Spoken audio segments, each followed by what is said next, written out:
Olá, esse é mais um Apostila Festivais. Meu nome é Jorge Cruz. Eu sou a Roberta Matias. E nesse programa a gente vai falar sobre a terceira semana do Festival Taguatinga. Foram disponibilizados no final de semana a sessão 3 da mostra competitiva e a sessão 3 da mostra paralela. Primeiro, deixar um recado, né, que a gente aos poucos está começando a assistir os filmes da mostra da seleção popular, filmes que não estão na competitiva nem na paralela. São mais de 400, como a gente disse nos outros episódios. Então, a gente optou por fazer um recorte territorial com textos, né, postagens de ali entre 20 e 30 filmes com os nossos índices. Então, provavelmente, quando for ao ar o vídeo, o podcast já deve estar no ar lá na apostila de cinema. O primeiro sobre a região norte. A região norte deu num texto só, porque são menos de 20 curtas, então são 2, 3 por estado, então a gente fez de uma região inteira, mas nas próximas semanas provavelmente a gente vai ter uma divisão por estado, talvez um estado ou outro tenha 2 ou 3 textos, e como a gente tem 4 semanas de mostra paralela e 8 de competitiva, provavelmente no nosso segundo mês de cobertura do Festival Taguatinga a gente traga algumas questões dos filmes da mostra popular que a gente está lidando. Na região norte, por exemplo, já despertou logo um interesse sobre projetos feitos em parceria com oficinas de cinema, vinculados a centros culturais, a universidades. A gente está tentando colocar os links para quem quer conhecer esses projetos, do Amapá, de Roraima. Então, são projetos interessantes. Então, talvez a gente consiga, daqui a umas 2 semanas, trazer para o nosso Apostila Festivais alguma dessas questões. Bom, vamos começar pela competitiva. No sábado, foi ao ar a sessão, né, sempre às 8 da noite, são 24 horas para votar. Foram 3 curtas. O primeiro deles foi o Colapsar, é uma direção coletiva, é um curta de Alagoas, que a sinopse diz: colapsar a norma, problematizar corpos invisíveis. É uma construção coletiva feita no laboratório de videodança da Escola Técnica de Arte da Universidade Federal, lá de Alagoas. Quem fez a performance, quem aparece no vídeo fazendo a performance e fez a coreografia foi o Reginaldo Oliveira. E é um curta, assim, ele basicamente coloca essa performance, essa dança num centro movimentado ali de Alagoas, ali de Maceió, e o rapaz ele está com um pano preto cobrindo o rosto, né? Ele se desidentifica, digamos assim. E aí tem essa performance na rua e tem a captação das conversas das pessoas que passam por ali sobre o que elas estão vendo. É um tipo de vídeo performance que não é algo, né, necessariamente novo, traz questões até que a gente já discute há muito tempo, e nesse caso do Colapsar tem outras questões, a Roberta vai trazer também, eu vou trazer outras, mas o que me despertou um interesse imediato é como essa discussão sobre o que é arte ainda persiste, e quem já trabalhou com arte ou contemporânea ou numa exposição, né, que já foi o meu caso, costuma lidar com essa pergunta, como se você estivesse desautorizando aquela manifestação artística, porque causa certo estranhamento. Então, o Colapsar ele tem um pouco mais de 10 minutos, mas ele faz um caminho em que as primeiras pessoas têm um estranhamento positivo, falam assim: isso parece ser um protesto contra o feminicídio e tudo mais. E aí, aos poucos, começa a surgir pessoas ali que vão desautorizando aquela manifestação como arte. Isso é arte, agora tudo é arte. Você viu aquele caso do museu, aquela velha conversa, e isso descamba até para um discurso homofóbico já na parte final. Então, pela curta duração dele, né, é interessante ver como essa evolução essa trajetória de pensamento, digamos assim, ela é muito rápida, ela é muito dinâmica. Então, a sociedade ela vai ali criando seus debates, suas interações, e nessa experiência coletiva a gente parte de um estranhamento positivo para um certo preconceito com o que está sendo performado ali. Tem a questão da corporalidade também, né? A Roberta talvez possa falar melhor. Então, o colapsar, logo de imediato, já me chamou justamente essa atenção, porque é um debate que persiste na sociedade. Infelizmente, ele ganha cada vez mais força pelo lado negativo, de desautorização da arte como uma manifestação popular, feita uma arte de rua e tudo mais, a performance. Então, o colapsar ele tem essa provocação inicial e dentro desse assunto ele toma outros desdobramentos. Né, Roberto? Eu estava aqui até olhando, vocês me viram aqui olhando, porque eu fui tentar lembrar o nome do filme, mas eu acho que existem duas questões aí, né? Primeiro, essa ideia, o que eu acho muito impressionante, porque a arte clássica ela já foi desconstruída há pelo menos um século, de maneira mais contundente, né? Até por conta do aparecimento do próprio cinema. Eu acho que o cinema ele ajuda também a gente reinventar a arte. E o cinema do primeiro período é um cinema muito inventivo nesse sentido, né? Muito cheio de sobreposições e de edições, e, enfim.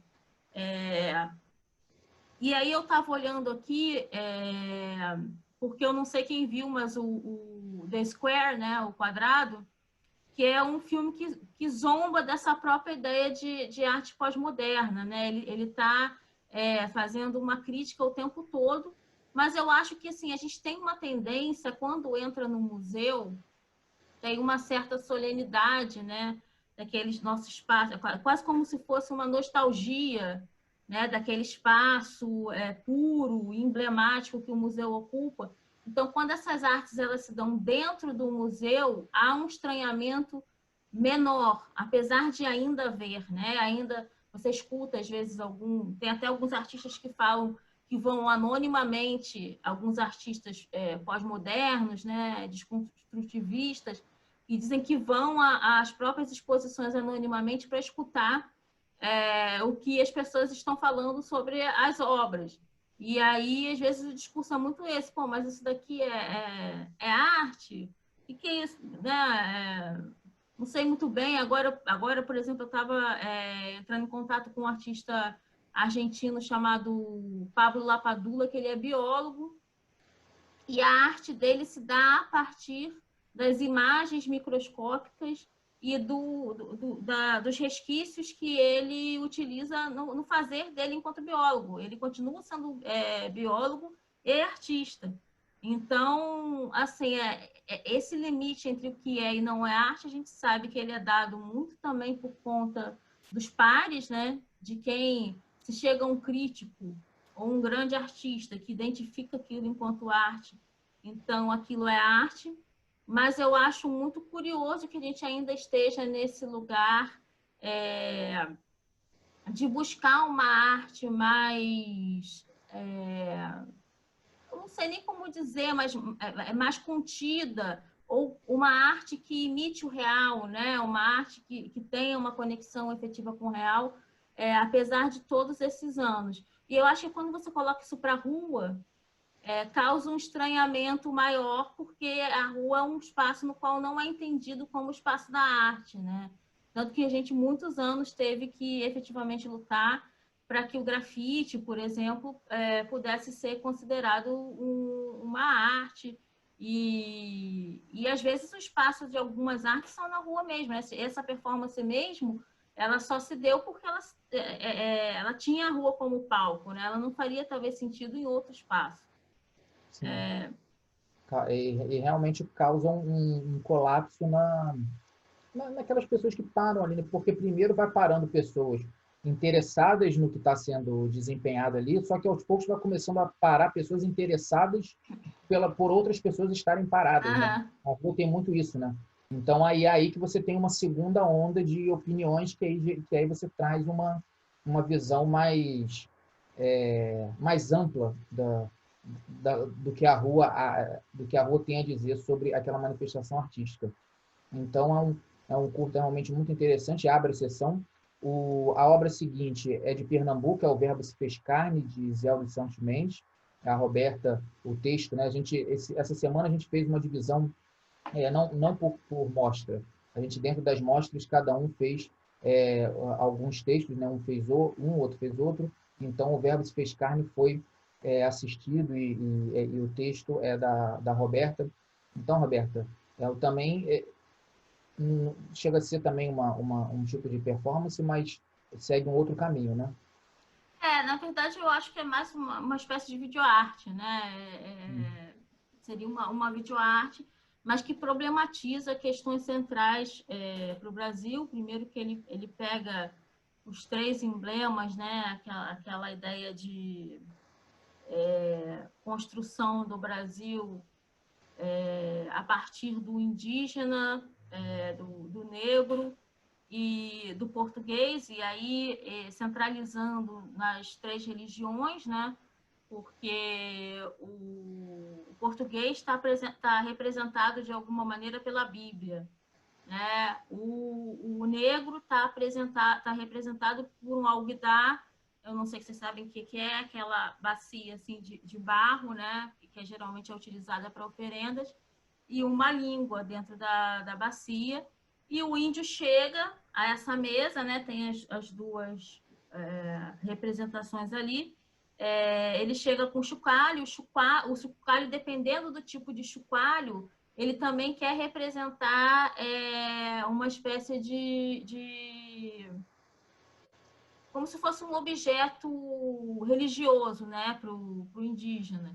Então, ele apoia o chocalho na mesa, pega a língua, amarra com as páginas da Bíblia e coloca na boca, né? Ou seja, o silenciamento, tanto o silenciamento negro quanto o silenciamento indígena, não somente a partir da religião, mas a partir da sua própria cultura. Então, é um curta muito forte, né? Ele é muito bem executado no sentido de iluminação, como é uma videoarte, tem toda essa ambientação do fundo escuro, né? Uma iluminação nos objetos, e eu acho que isso funciona muito bem, sabe? E ele consegue dar o recado em poucos minutos de uma maneira bastante intensa. Ele visualmente ele é muito forte, né? Enquanto o Colapsar ele tem essa provocação sobre as reações, né, de quem está assistindo. O Verbo se fez carne, não. Ele usa muito a visualidade, né? A força das imagens e essas conexões, esses simbolismos para tratar desse assunto. Eu acho que são bem diferentes entre eles, né? Mas faz sentido eles participarem de uma mesma sessão, porque cria provocações interessantes, né? De debates interessantes sobre a sociedade no mesmo momento, né? Eu até falo da Lei 10.639 no texto, né? Porque a gente veio de uma escola muito europeizada, né? A gente passou anos e anos sem estudar efetivamente a história afro-brasileira, e acredito que ainda falte muito, mas de alguma maneira a lei ela faz com que isso seja um pouco mais implementado, né? Inclusive com projetos audiovisuais, projetos educacionais, etc. A causa indígena, eu acho que ainda é muito subestimada mesmo em termos de educação e de entendimento de uma multiplicidade de etnias, né, que se apresentavam no país quando ele foi invadido. Então, acho que a gente consegue ter isso posteriormente, depois de uma educação já dentro da universidade, etc. Mas, enquanto criança, bom, eu não tenho filhos, então eu vejo a partir dos filhos dos meus colegas, mas me parece que fica uma coisa muito jogada, ainda repetindo aquela mesma estrutura, o dia do índio, aí você põe um cocar, você vai para a escola de cocar, pinta a cara, mas efetivamente não discute o que aconteceu no território brasileiro. E nem estou falando que a gente deva discutir isso com crianças de 5 e 6 anos, mas eu acho que esse aporte deveria chegar em outros momentos, não chega. Então, é um filme que fala muito sobre isso, né? Sobre essa invisibilidade, e aí, dessa maneira, ele discute com o primeiro filme, sim, né? E a gente pode pensar, eu acho que a gente pode, não, a gente tem que pensar em como implementar tanto a Lei 10.639 quanto a cultura indígena de uma maneira mais fluida e efetiva nas nossas escolas, né? Tanto nas escolas públicas quanto na educação particular. Eu acho que a gente chega à graduação muito carente de conhecimento do que é o próprio Brasil, né? Do que foi, do que se tornou, por que se tornou, né? Então, é um filme bem interessante nesse sentido. E o terceiro filme que encerra a mostra competitiva é o Tudo que é Apertado Rasga, do Fábio Rodrigues Filho. É um filme, é um realizador da Bahia, e é um filme que mistura, usa muito imagens de arquivo, né? Então, a Roberta vai falar melhor, mas também é uma linguagem dentro do audiovisual que está sendo cada vez mais utilizada, e nesse caso é para um resgate histórico, né, Roberta? Sim. E é interessante porque esses filmes que a gente tem visto que utilizam imagem de arquivo, eles utilizam a imagem de arquivo de uma maneira diferente, né? Eles conseguem narrar, né? Eles são quase filmes, são quase experimentações audiovisuais, na verdade, né? São quase, não, acho que são experimentações audiovisuais que partem do arquivo para fazer uma narrativa. E tudo que rasga, tudo que é apertado rasga, ele pega várias imagens de atores conhecidos brasileiros, assim, e fora do Brasil, Grande Otelo, a Zezé Mota, mas quem, Jorge, me ajuda? Tem muita Tem gente. do Zósimo, Tem, a tem o Ruth de Zósimo Souza. Ruth de Souza, tem os filmes do Zósimo Bubu, as cenas e tudo mais. E aí você vê na narrativa, principalmente da Zezé Mota, a Ruth de Souza, eu acho que ela repete 2 vezes, mas a Zezé Mota, muitas vezes ela repete a mesma história, né, ao longo de processos diferentes, de momentos diferentes, e você vê como o racismo ele continua, né, assim, operando sobre aqueles corpos e deixa traumas. Então, é um filme que eu acho muito interessante, inclusive porque ele faz 2 cortes, eu não sei se a gente pode chamar 2 cortes acadêmicos ou 2 cortes de leituras e interpretações do mundo, que é um com uma frase do Walter Benjamin e a outra com uma frase do Frantz Fanon, né? Entendendo que os 2 filósofos, eles, cada qual a sua maneira, porque o Walter Benjamin era alemão, início do século XX, né? Tem essas questões, mas era um filósofo que antecipava bastante essa questão da necessidade de se compreender a multiplicidade, né? Ele tem artigos interessantes sobre fotografia, sobre cinema, que estavam acabando de ser criados naquele momento. Tem artigos e livros muito interessantes sobre literatura, teoria literária, e o Frantz Fanon, que é um filósofo negro que está apontando para a necessidade de se resgatar as raízes negras, né? Então, enquanto o Walter Benjamin está falando que a história que a gente conta, a história que a gente tem, né? E aí isso também vale para o Verbo se fez carne, né? E eu acho que até para o primeiro filme também. A história, a maneira como a gente vê o mundo é ditada por quem venceu, né? E aí ele era um marxista, então ele está falando a partir de um resgate da teoria marxista de estrutura e infraestrutura. Então, depois aí vem o Fanon e fala, ok, e o negro, ele é sempre nesse processo que se repete algumas vezes ao longo da história. O Benjamin fala em escovar a história contra pelo para tentar alterar a história, e o Fanon, ele coloca a negritude, o ser negro, né, o ser preto, como central para que esse escovamento, né, essa possibilidade de mudança apareça, porque, na verdade, o negro é sempre aquele que não está contando a própria história, né?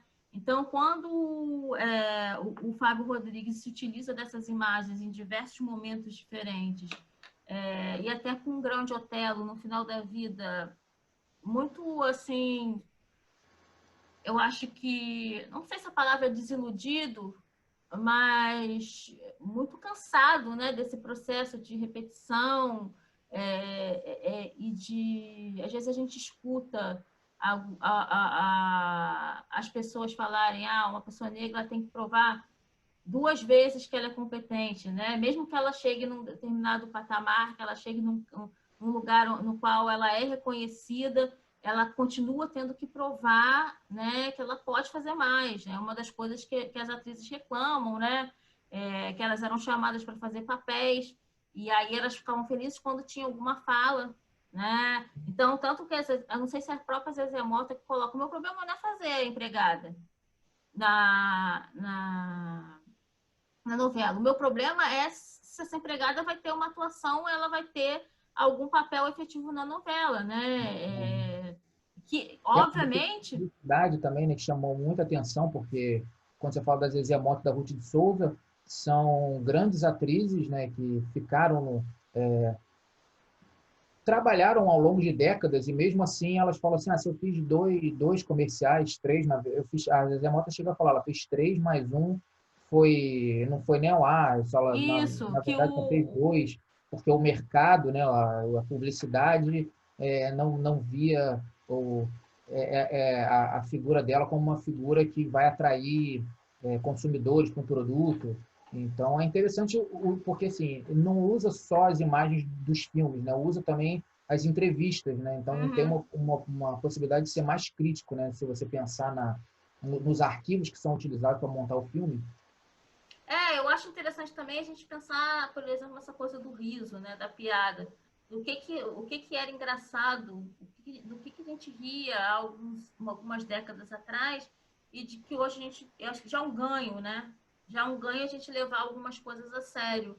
E, e no caso da Zezé Mota, quando ela fala isso, não é que ela está dizendo que ela quer fazer só o papel de empregada. Ela está dizendo, pô, sou uma ótima atriz, eu sei que eu sou uma atriz competente, eu quero ter papéis nos quais eu efetivamente precise atuar. Não só entrar num lugar, servir alguma coisa e sair.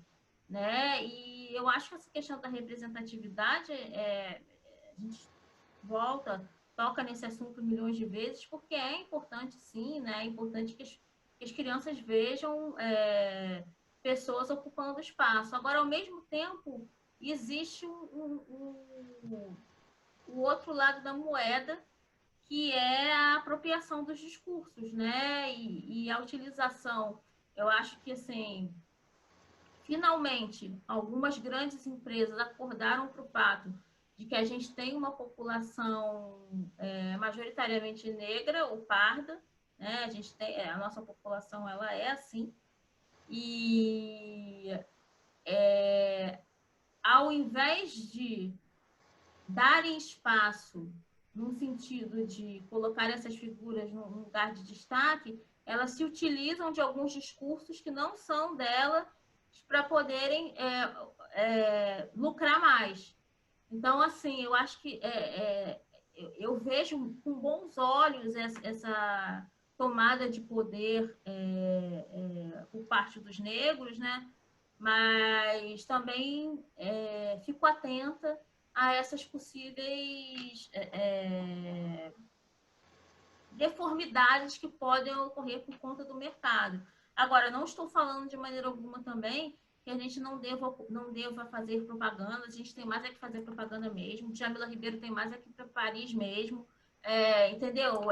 Temos que ocupar postos de professores acadêmicos, falar o máximo de idiomas que conseguirmos falar, e isso tem que ser visto como uma coisa boa, né? Não é para ficar olha ali, agora ela está metida. Não, ela está ocupando um lugar que ela ocupa efetivamente, né? Enfim, então eu acho que a gente precisa enxergar os dois lados, tomar cuidado para não deixar o discurso ser apropriado, mas festejar também as pessoas que chegam aos mais altos postos das carreiras que elas pretendem exercer, né?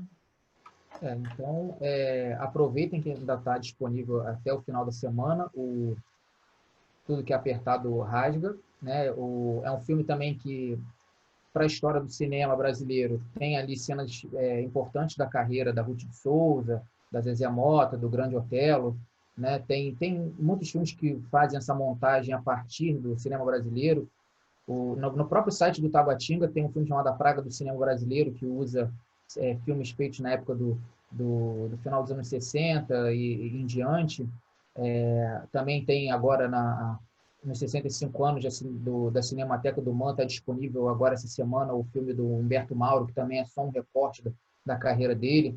Então, quer dizer, além de todas essas questões, quem quer se aproximar um pouco mais do cinema brasileiro e conhecer grandes atuações da Ruth de Souza, premiado em festivais internacionais, o Grande Otelo em Macunaíma, da Zezé Mota, Chica da Silva, tem esse caminho, mas o filme não é só isso, né? Ele poderia fazer só essa colagem de grandes interpretações, que já seria um grande resgate dessas atuações, mas ele vai além, coloca entrevistas. Então, um curta-metragem que vale muito a pena ser visto, encerrando a mostra competitiva. E a mostra paralela entrou ao ar no dia seguinte, no domingo, dia 19 de julho, com outros 3 curtas. Ao contrário da mostra paralela da semana passada, que trouxe documentários mais tradicionais, dessa vez há aquela mistura de sempre, né, que a gente está acostumado já do semi-ficcional, do semi-documental, digamos assim. O primeiro filme da mostra paralela é A Vida Dentro de um Melão, da Helena Frade, de Minas Gerais. É um filme que a gente assistiu no Festival de Cinema do Meio do Mundo, de Garanhuns. A gente fez, há umas 2 semanas, um texto sobre a mostra nacional em que ele estava participando. A gente não teve muito tempo para falar sobre A Vida Dentro de um Melão, então a gente aproveitou e criou um texto novo dentro lá da mostra paralela de Taguatinga, porque assim, é um filme que a gente falou no nosso episódio sobre a mostra convida da Marina Pontes, que ela fez o Sair do Armário, depois fez um outro curta que vai participar da competitiva de Taguatinga, que transitou de festivais assim mais que tratam mais do regionalismo, mais do experimental, mais do cinema tradicional. Então, a Helena Frade, ela conseguiu, com A Vida Dentro de um Melão, em menos de um mês, transitar por vários festivais, cada um com um perfil diferente, né? Saiu selecionados para o ecrã dessa semana, desse ano, né? Saiu essa semana, e A Vida Dentro de um Melão está colocado lá. E é um curta que ela usando marionetes, né? Ela tem uma primeira fase usando marionetes, em que ela conta a história da família dela, só que ela vai caracterizando, é muito interessante, porque ela caracteriza a partir da repetição de frases, como se ela pegasse assim, uma frase que o avô dela sempre fala, que a mãe dela sempre fala, e faz essa repetição, faz um caminhar bem lento, quando na fase de animação do filme, dentro do melão, e aí depois ela vai trazendo para a vida real, compondo com fotografias, depois com os vídeos caseiros que ela produziu. É um filme que ela fez como trabalho de conclusão de curso da Universidade Federal de Juiz de Fora, do curso dela de cinema. A gente tem no texto um link de um outro filme que ela fez durante a universidade, um documentário aí mais para o caminho tradicional. Então, assim, é uma realizadora muito jovem, que está conseguindo aí praticamente todos os festivais que apresentaram seus selecionados aí das últimas semanas, ela conseguiu essa seleção, e no Festival de Cinema do Meio do Mundo ela venceu as categorias técnicas de direção de arte, de som. Então é muito interessante, e é interessante também o uso do tempo, porque assim, enquanto ela está fazendo a parte de animação, ela realmente faz um caminhar mais devagar, como se ela quisesse reconstituir a família, e quando ela tem as imagens propriamente ditas da família, ela faz um ritmo mais acelerado, né? Colocando falas que não tem sincronia com as imagens, ela vai passando as imagens numa velocidade mais rápida, como se ela quisesse ali processar o máximo de imagens da família que ela conseguisse ter no menor espaço de tempo, porque depois vai fazer um sentido lá na frente, mas porque ela quer misturar um pouco o viés artístico dela, o dom dela de criar as animações, né, os personagens, os bonecos, com esse verniz autobiográfico. Então, ela equilibra muito, né? Ela traz muitas informações ali em pouco tempo, em que a gente, ao mesmo tempo, assiste um filme, uma história tradicionalmente contada e conhece mais sobre a vida dela. É um filme ele é muito sensível, assim, não só no caminhar dele, no fazer dele, mas também no próprio sentimento que provoca. É de muita sensibilidade, porque uma família tem um avô, avó, pai, a mãe, irmã, então é difícil a gente não se identificar com pelo menos algum membro da família da Helena. Então é um curta muito bonito, assim. Então aproveitem para assistir. Quem não conseguir assistir, se tiver ouvido depois, vai estar na programação do Ecrã no mês de agosto. Então é interessante, né, Roberta, porque essa multiplicidade de linguagens dentro de uma obra está fazendo com que algumas delas transitem por festivais muito diferentes. Uhum. Quer dizer, A gente um tem visto, festival que né? trata do experimentalismo, essa obra cai tão bem quanto num festival que trata mais do regionalismo, digamos assim, né? A gente tem visto os filmes se repetirem e sem estranhamento, né? Assim, não há uma coisa forçada, é porque realmente Não foi faz esquisito, né? sentido, faz sentido para e às vezes e faz sentido inclusive para os recortes, né, que estão sendo feitos.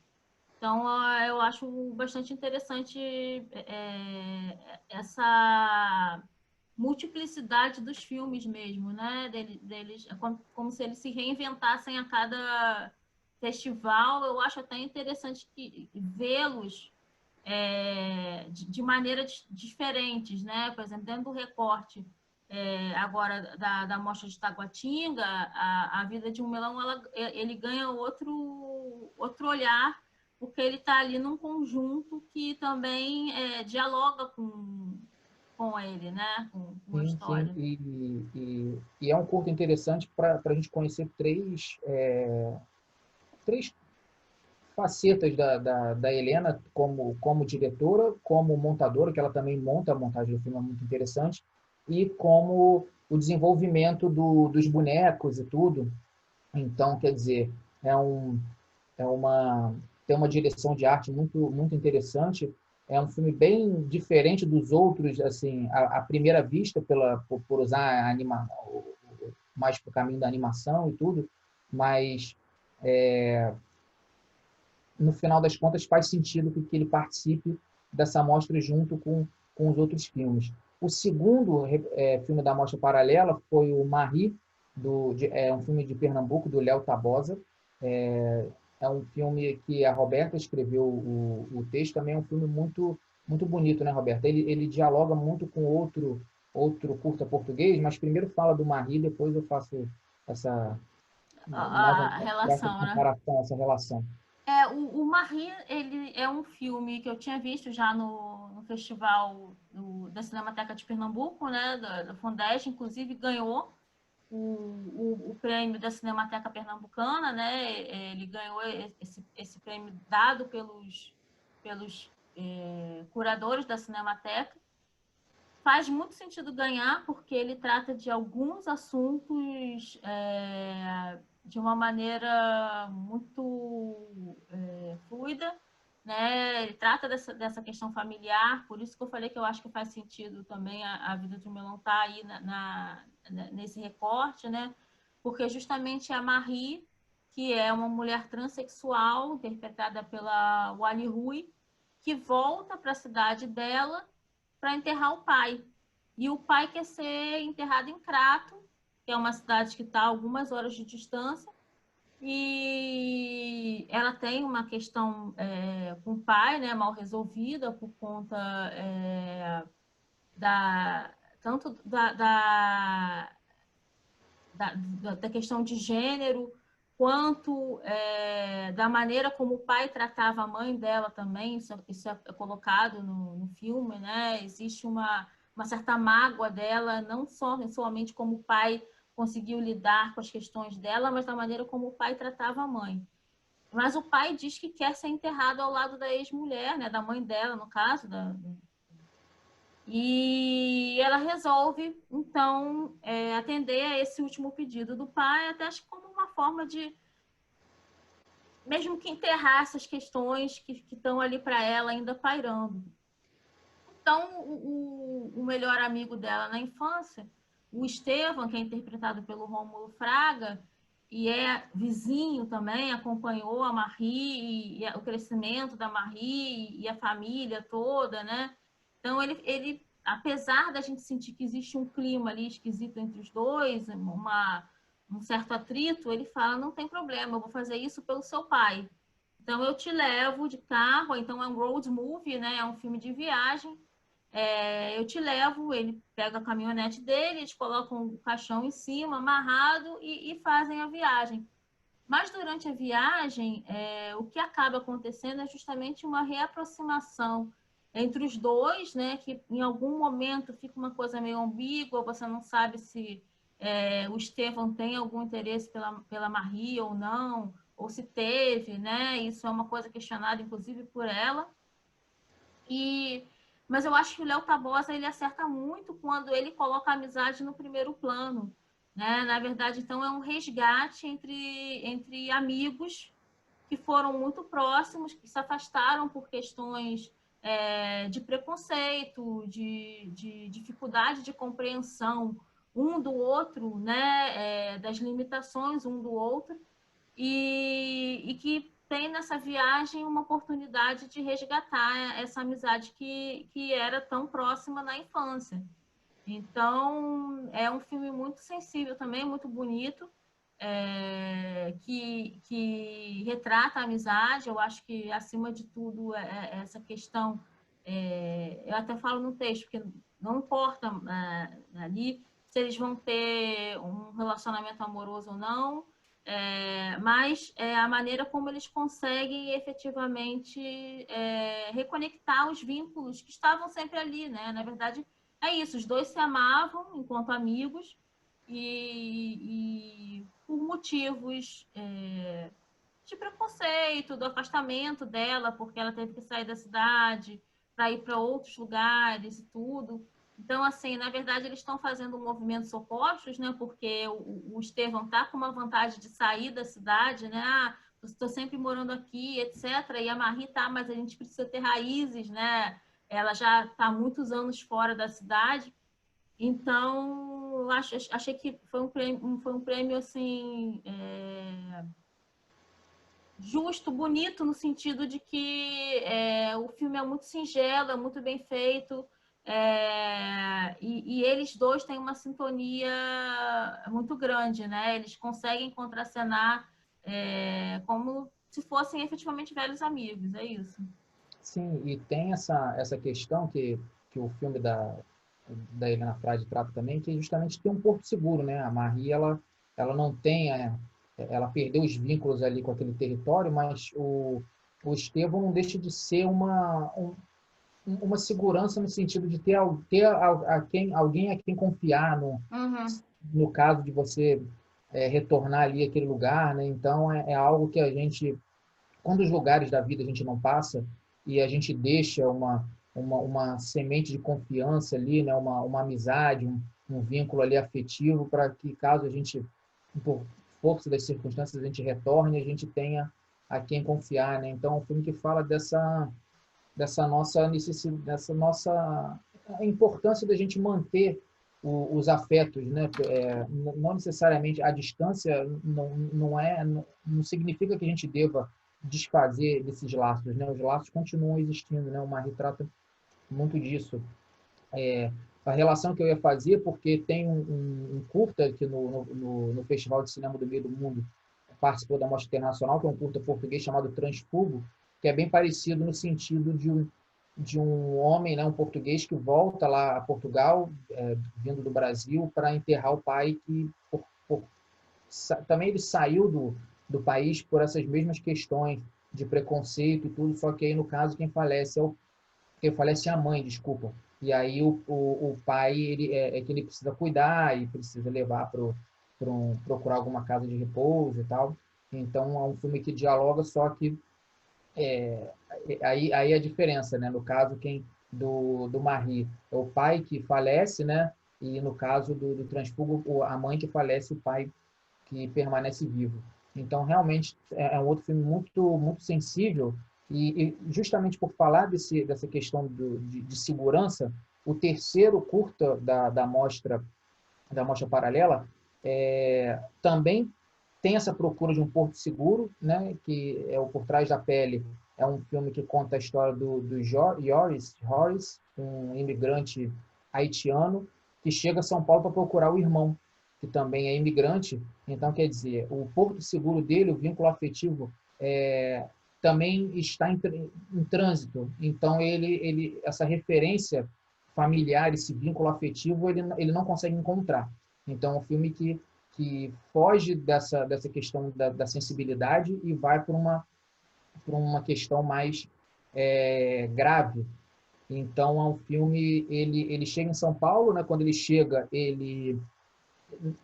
como ele só fala francês, também tem a barreira linguística, né? Ele não fala espanhol, ele fala francês. Então, ele faz amizade com um imigrante boliviano que se esforça para entender ele, né? Usa aplicativo de tradução pelo celular, né? Um fala e traduz para o outro em outra língua, e eles vão se comunicando assim. E ele fala uma frase muito interessante, o protagonista, que ele fala assim: precisamos nos reinventar a todo momento antes que os outros construam nossa própria imagem. Porque ali ele é visto assim, ele é visto pelas outras pessoas como um corpo negro e um imigrante. Uhum. Um imigrante haitiano, o diretor, que é o Christian Cancino, ele usa em um momento da montagem muito específico cenas da missão da ONU no Haiti, que foi liderada pelo Brasil, dita uma missão de paz, e faz a gente se questionar o que dessa missão chegou para a gente, né? Quer dizer, a gente liderou uma missão, uma dita missão de paz num país como o Haiti, e o que a gente sabe sobre o Haiti, como que a gente recebe o imigrante haitiano. Então, aos poucos, a gente, viajando pelo inconsciente do Joris, a gente vai vendo que ele guarda dentro dele muito conhecimento, porque isso é uma questão da imigração muito interessante. Só sai do seu país de origem para ir para outro país quem tem um mínimo de condições de fazer isso. Não é uma pessoa totalmente carente, é uma pessoa desesperada por sair do país para ser um imigrante, às vezes até não legal em um país, mas a pessoa tem que ter um mínimo de condições financeiras e para poder sair do país. Então, o Jorge, ele é um professor, ele tem discursos dentro dele, na cabeça dele, né, que chega para a gente como narração em off, espetaculares, né, quando ele fala sobre o esmagamento causado pela valorização da propriedade privada. Então, só que ele não consegue interagir porque ele é sempre visto ele sempre é visto na rua como um imigrante, e as pessoas não se preocupam em trocar experiência com ele, né? Mais do que a nossa relação de auxílio, também tem a troca, né? Ele tem muito a acrescentar para a nossa sociedade. Só que ele está em São Paulo, então essa questão do tamanho da cidade também é bem explorado. Ele caminha muito por São Paulo à noite, ele usa a madrugada da cidade, é usado também pela cidade, né, como um corpo. Então, e aí chega no final, ele faz e tem um final que não é aberto, mas eu tendo a crer que é um final idealizado, né? Quem conhece como a gente trata dos imigrantes e como as polícias militares, ainda mais a de São Paulo, trata pessoas que estão passando por algum problema ou cometeu algum crime, eu tendo a crer que é um final idealizado e, e vai no caminho dessa questão dele ser visto, antes de tudo, antes de imigrante, como um corpo negro, né, transitando pela cidade e com o agravante de não conseguir se fazer entender por conta da barreira da língua e por ser de outro país, né, Roberto? Ou por trás da pele, ele contempla duas questões diferentes no mesmo curta. Eu acho que, na verdade, se for limpar meus óculos, vocês estão vendo que está todo embaçado. Mas vendo você falar, eu fiquei pensando numa questão, duas questões paralelas às duas mostras, né? A mostra competitiva e a mostra paralela dessa semana, que eu acho que perpassam, que é a questão da identidade e a questão da nossa necessidade de ter um contato com o outro, né? De alguma maneira, né?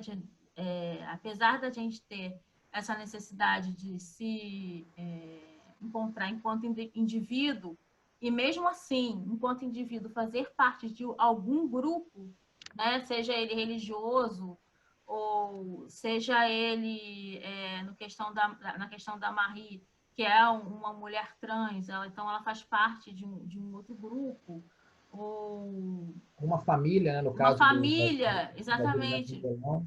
de uma família, etc., você também tem essa necessidade de afetividade, né? E eu acho que, como a gente está sempre aqui pensando em fazer um paralelo entre os filmes e a sociedade, eu acho que são duas coisas que, nesse momento específico, tanto pelos problemas econômicos e sociais e políticos que a gente está passando no país, quanto pela própria questão da pandemia, né, da quarentena, a gente tem muito forte, né? A gente tem visto também muitas pessoas se reaproximarem e tentarem manter conexões, ainda que sejam virtuais, para não enlouquecerem. É meio que isso, né? Assim, porque a gente não foi feito para viver sozinho, no sentido tanto o material das coisas, porque a gente não tem como fabricar ou produzir tudo o que a gente precisa para viver, a não ser que a gente realmente se retire dessa sociedade e vá para um outro espaço, né? A gente opte por uma vida mais simples, num lugar distanciado, no qual dê para a gente plantar nossas próprias comidas, etc, etc.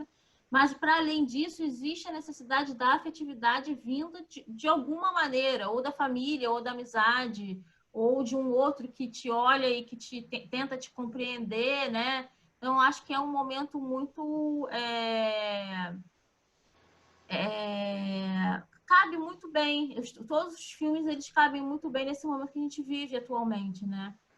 E nisso a Mancha Paralela faz um caminho, um caminho interessante pela ordem, né? Que a gente tem a família, a gente tem o amigo que no ambiente em que os laços familiares ficaram prejudicados por mais interpretações e até preconceitos, a gente tem as pessoas mais próximas da gente, os amigos, e a gente tem um protagonista em que está longe da família, está longe da sua terra, e encontra auxílio em outra pessoa que está passando pela mesma situação que ele, e aí cria uma empatia por força das dificuldades, né? Quer dizer, não é um familiar, não é tampouco um amigo, porque o outro imigrante, o imigrante boliviano, ele está ali, é uma relação transitória, eles sabem que eles vão ficar ali, vão se ajudar por alguns dias e cada um depois vai seguir o seu caminho, mas mesmo assim não deixa de ter um afeto entre eles, né? Um mínimo de respeito, o mínimo que você escute da outra pessoa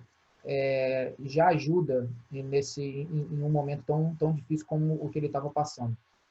Roberta, tem alguma conclusão final aí dessa semana? As expectativas foram cumpridas? Acho que o festival ele vai criando sub-recortes aí dentro das mostras que vai permitindo que a conversa até flua naturalmente, né, toda semana. Isso. Eu acho que a gente tem conseguido aqui fazer esses recortes. O recorte já está feito para a gente, na verdade, né? A gente só vai analisando os recortes. O recado final que eu queria deixar era realmente esse, era como é que a gente precisa do outro, né, de alguma maneira, né, ainda que seja pela questão do afeto, eu acho que mais ainda pela questão do afeto, nesse momento que a gente está, eu conheço amigos que estão isolados sozinhos, né, e aí eles falam como é difícil, completamente sozinhos, né, então assim, como tem sido difícil, agora a gente já está num momento de transição.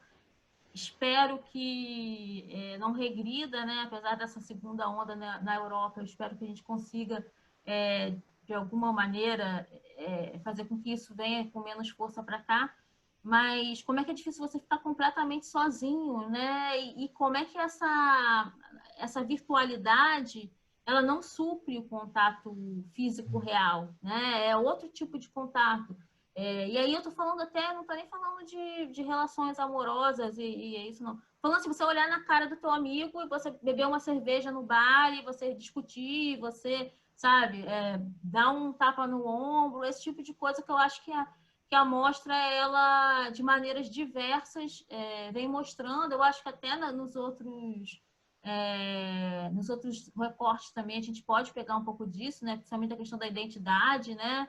Que nada mais é do que se sentir parte integrante de algum grupo, né? Para você não se sentir sozinho no mundo. Então, eu acho que a Mostra Taguatinga, ela tem, inclusive, ela se propõe a isso, porque ela faz o debate com os realizadores, e, além disso, faz oficinas nesse sentido também. Então, ela tem essa proposta de permitir reflexões interessantes, e que a gente vai estar aí mais algumas semanas cobrindo. Então, a gente também recomenda para além dos filmes, esses outros espaços da mostra como espaços de diálogo, né? É esse o recado, Jorge. É isso aí. Aproveitem, né, enquanto ainda está disponível. Tem workshops ainda com inscrições abertas e tudo. Então, a gente volta na próxima semana com a sessão 4 da Mostra Competitiva e a sessão 4 da Mostra Paralela. Esse foi mais uma Apostila Festivais. Muito obrigado para quem assistiu e ouviu e até a próxima. Até a próxima.